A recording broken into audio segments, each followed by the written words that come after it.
Hello guys, welcome to S H Suman YouTube channel. तो guys, आज हम लोग इस वीडियो में जानने वाले हैं कि ध्वनि जो है वो क्या है और ध्वनि के प्रकार को भी पढ़ेंगे। तो चलिए फटाफट इस वीडियो को स्टार्ट करते हैं।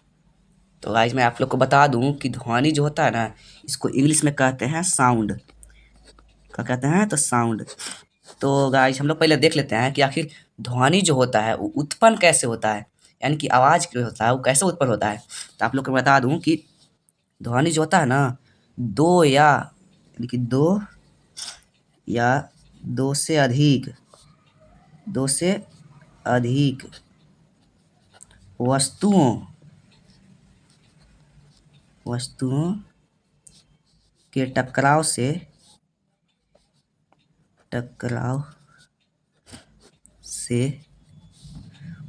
उत्पन्न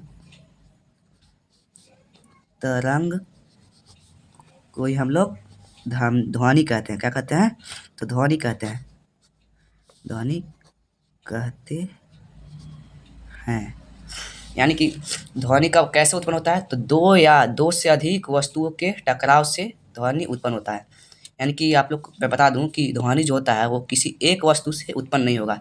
उसको उत्पन्न होने के लिए दो वस्तु या उससे अधिक वस्तु की जरूरत पड़ती है। जैसे आप पेन है और ये इसका कैप है, तो ये दो ठो वस्तु है, ये दोनों के टकराव से उत्पन्न हो रहा है ध्वनि। तो ऐसे ही और अगर हम लोग सिर्फ पेन यानी कि एक ठो ही वस्तु है, इससे कोई ध्वनि उत्पन्न हो रहा है? कितना भी हाल नहीं ना।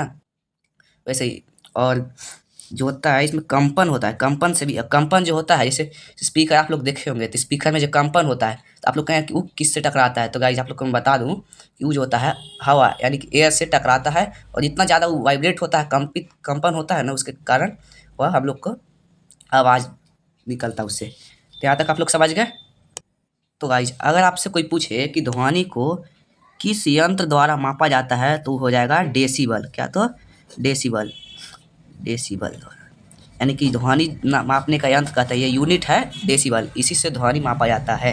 कैसे हम लोग कोई भी वस्तु का भार नापते हैं तो केजी, ग्राम, ये सब नापते हैं ना, उसी ध्वनि को मापने वाला डेसिबल। यहाँ तक समझ गए। अब ध्वनि जो टकराता है यानी कि इसको कहते हैं इको, और प्रतिध्वनि भी कहते हैं।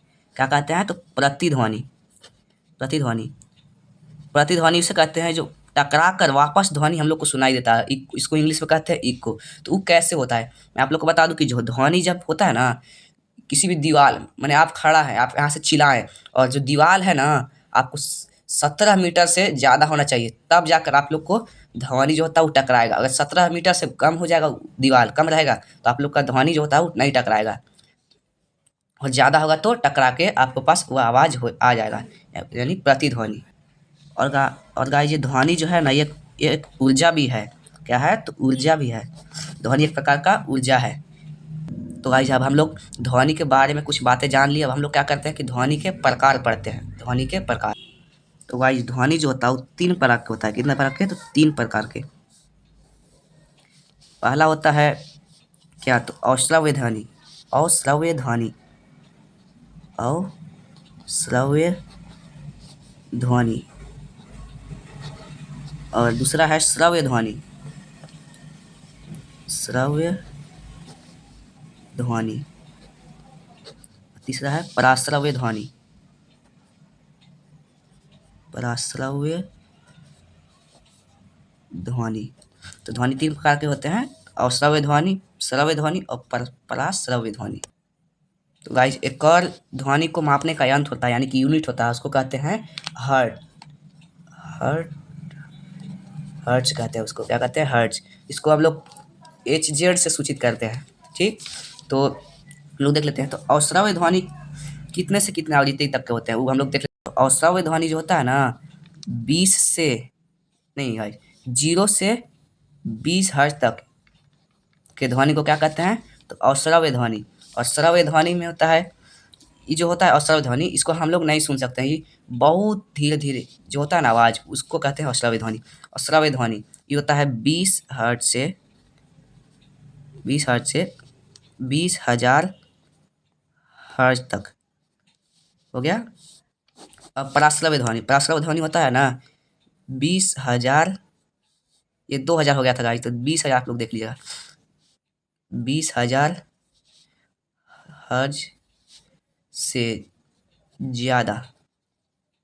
देखिए, और श्रव्य ध्वनि जो होता है 0 से 20 हर्ट्ज तक, और श्रव्य ध्वनि होता है 20 हर्ट्ज से 20,000 हर्ट्ज तक, और पराश्रव्य ध्वनि जो होता है 20,000 हर्ट्ज से ज़्यादा। यहाँ तक समझ गए। अब देखिए, अब गाइज अश्रव्य ध्वनि जो होता है बहुत कम आवाज़ होता है, धीरे धीरे इसको हम लोग मनुष्य जो होता है वो नहीं सुन सकते हैं, लेकिन श्रव्य ध्वनि जो होता है इसको मनुष्य सुन सकते हैं। और पराश्रव्य ध्वनि जो होता है सबसे ज़्यादा होता है, तो इसको हम लोग नहीं सुन सकते। इसको चमगादड़ सुन सकते हैं, डॉल्फिन सुन सकते हैं, सांप सुन सकते हैं, ईटीसी सब सुन सकते हैं। तो अगर आपसे पूछे कि हम लोग यानी मनुष्य कौन सी ध्वनि सुन सकता है, और श्रव्य या पराश्रव्य, तो आप लोग मारिएगा श्रव्य ध्वनि। हम लोग जो सुनते हैं उस ध्वनि को कहते हैं श्रव्य ध्वनि। यहाँ तक समझ में आया। तो गाइस जो ध्वनि जो होता है ना वो कंपन से उत्पन्न होता है। कैसे? तो कंपन, कंपन को इंग्लिश में कहते हैं वाइब्रेशन, तो आप लोग को पता ही होगा। अब देखिए, तो ई जो है अश्रव्य ध्वनि 1 सेकेंड में 20 बार यानी 20 बार कंपन करता है यानी वाइब्रेट करता है। और इस श्रव्य ध्वनि जो होता है 1 सेकेंड में 20 से ज़्यादा यानी कि 20,000 हर्ट्ज तक कंपन कर सकता है। और पराश्रव्य ध्वनि जो होता है वो 20,000 हर्ट्ज से ज़्यादा यानी कि 20,000 से ज़्यादा 1 सेकंड में कंपन कर लेता है, उसको कहते हैं पराश्रव्य ध्वनि। तो यहाँ तक आप लोग समझ गए होंगे, यही ध्वनि का प्रकार था। तो गाइस हम लोग ध्वनि के तो प्रकार पढ़ लिए, अब ध्वनि के बारे में भी कुछ बातें हम लोग जान लेते हैं। तो ध्वनि जो है ना गाइस, यह एक तरंग है। क्या है? तो तरंग है। अब आपसे पूछे आपकी ध्वनि जो है कौन सा तरंग है, तो आप लोग याद रखिएगा अनुदैर्ध्य तरंग। क्या? तो अनुदैर्ध्य रुक जाइएगा, अनुदैर्ध्य तरंग, ऐसा ही कुछ होता है नाम इसका। तरंग, तो तरंग मतलब आप लोगों को पता ही होगा, तरंग जो होता है ऐसे ऐसे आवाज़ जाता है। तो या फिर गाइज कहीं कहीं अनुदैर्ध्य तरंग ना लिख करके यांत्रिक तरंग भी दे दे। क्या? तो यांत्रिक तरंग भी लिखा हुआ आता है। तो आप लोग का ऑप्शन में ये दोनों में से कोई होगा तो आप टिक लगा सकते हैं। तो अब बात आई कि क्या हम लोग ध्वनि को रोक सकते हैं, यानी कि जैसे कोई लाइट होता है यानी प्रकाश होता है, तो वो पड़ता है तो हम लोग उसको इतना दूर से इसे रोक सकते हैं क्या? यानी कि कोई भी टॉर्च होता है तो उसका लाइट जो होता है उसमें हम लोग साइड में टेप लगा देंगे ब्लैक वाला, तो उतना ही दूर, बस जितना दूर उसको फैल रहेगा उतना ही दूर जाएगा, लाइट जो होगा उतना ही दूर फैलेगा। लेकिन ये जो होता है ना ध्वनि गाइस, ये जो होता है वो फैल जाता है, यानी कि इसको आप लोग हम रोक नहीं सकते हैं। आप लोग सोचेंगे कि कोई स्पीकर है उसको हम लोग हाथ से बंद कर देते हैं, तो वो नहीं, वो कैसो ना कैसो निकल ही जाएगा, यानी कि इसको रोक नहीं सकते हैं, रोक नहीं सकते हैं। और इसको कोई भी दिशा में मोड़ नहीं सकते हैं, ये बस निकलेगा ना तो फैल जाएगा। क्या हो जाएगा? तो आगे भी सुनाई देगा, पीछे भी सुनाई देगा, ऊपर नीचे, यानी कि सगरों सुनाई देगा। और प्रकाश जो होता है जैसे टॉर्च मारते हैं तो सिर्फ सीधा जाता है, ये सीधा नहीं जाएगा, ये आगे पीछे यानी पूरा वायुमंडल में फैल जाता है। तो गाइज हम लोग तो सब पढ़ लिया, अब एक बार हम लोग रिवीजन करा लेते हैं। तो रिवीजन कर लेते हैं। सबसे पहले देखते हैं ध्वनि उत्पन्न कैसे होता है। तो दो या दो से अधिक वस्तुओं के टकराव से उत्पन्न तरंग को ही हम लोग क्या कहते हैं? तो ध्वनि कहते हैं। यानी कि दो वस्तु जब टकराएगा तो उसमें से तरंग उत्पन्न हो रहा है, तरंग इसी को कहते हैं। तरंग ऐसे जो भागता है इसको कहते हैं तरंग। तो दो या दो से अधिक वस्तुओं के टकराव से उत्पन्न तरंग को ही क्या कहते हैं हम लोग? तो ध्वनि कहते हैं। अब देखिए, ध्वनि जो है वो एक प्रकार का ऊर्जा है, और ध्वनि को मापने वाला यानी कि ध्वनि को कैसे किस यूनिट द्वारा मापा जाता है तो उसको कहते हैं डेसिबल। और प्रतिध्वनि किसे कहते हैं? तो जब ध्वनि टकरा कर वापस आ जाता है तो ये कितना, हम लोग से कितना दूर दीवार रहेगा तब जाकर टकरा के आएगा, तो 17 मीटर से ज़्यादा या फिर 17 मीटर तक। कितना तक? 17 मीटर। देखिए, पनडुब्बी होता है ना जो गाइस, उसमें जो होता है कि आगे तो दिखाई नहीं देता है, तो उसमें क्या होता है कि यही जो कौन सा ध्वनि छोड़ाता है, तो ये पराश्रव्य ध्वनि छोड़ाता है। इससे जो है ध्वनि अंदर अंदर जाता है पानी में, और अगर जा तो जो नाव से जो होता है ये पराश्रव्य ध्वनि को पानी के अंदर से फेंका जाता है, यानी कि छोड़ा जाता है। तो वो जो जाता है और जाकर अगर नहीं आया तो समझ आया कि आगे रास्ता खाली है, वो लोग चल देंगे। लेकिन अगर वो जो ध्वनि जो है वो जाकर टकरा के वापस आ गया तो उन लोग वहीं से समझ जाते हैं कि आगे कुछ ना कुछ है, रोक लो रोक लो। समझ गए? अब ध्वनि कैसा तरंग है? तो अनुदैर्ध्य तरंग है, या फिर इसको यांत्रिक तरंग भी कहते हैं। और ध्वनि जो होता है उसको रोक नहीं सकते हैं, आप मोड़ नहीं सकते हैं इस दिशा में कि हम इसी दिशा में कहें। अगर आप इस दिशा में स्पीकर लगाइएगा तो सिर्फ उधर ही नहीं जाएगा, पीछे भी आवाज़ आ सकती है। अब ध्वनि के प्रकार तो आप लोग को याद ही हो गया होगा। तो पहला अश्रव्य ध्वनि, श्रव्य ध्वनि और पराश्रव्य ध्वनि। तो मनुष्य कौन सा ध्वनि सुनता है? तो श्रव्य ध्वनि। इसको हर्ट्ज HZ से सूचित करते हैं।